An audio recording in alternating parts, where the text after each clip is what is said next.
শয়তান আল্লাহরে বলল, মাবুদ, এত জান্নাত বানিয়ে কি লাভ? আপনার একটা বান্দারও জান্নাতে ঢুকাতে পারবেন না। আমারে বানিয়েছেন জাহান্নামী, আমি আমার সর্বোচ্চ চেষ্টা দিয়ে আপনার সবগুলা বান্দারে জামাতে জাহান্নামে নিয়ে একসাথে ঢুকবো। পারলে জাহান্নাম আরো কয়েকটা বাড়িয়ে বানান। আল্লাহ বললেন, কেন কেন? শয়তান বলে, লা আকুদান্না লাহুম সিরাতাকাল মুস্তাকিম।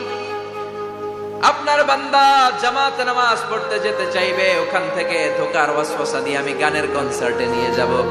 তাফসীর মাহফিলে কোরআন শুনতে যেতে চাইবে, ধোকা দিয়ে আমি মদের আড্ডাখানায় নিয়ে যাব।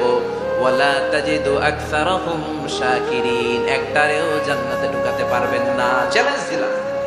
আল্লাহ বলল, শয়তান তুই আমারে চ্যালেঞ্জ দেস? আমি তো সব রাজার বড় রাজা, মহারাজা।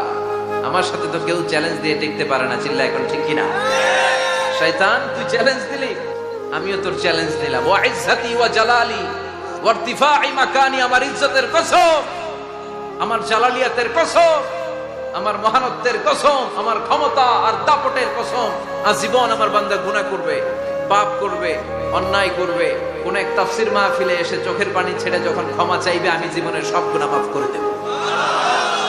আমি আমার বান্দার জীবনের সব গুনাহ মাফ করে দিয়ে জান্নাতে ঢুকায় দেব। তখন তুই কি করবি? লা আগফিরান্না লাহুম মা দামু ইস্তাগফিরুনি। যতক্ষণ আমার বান্দা আমার কাছে ক্ষমা চাইবে, আমি আমার বান্দার জীবনের সব গুনাহ মাফ করে দেব। সুবহানাল্লাহ পড়ে।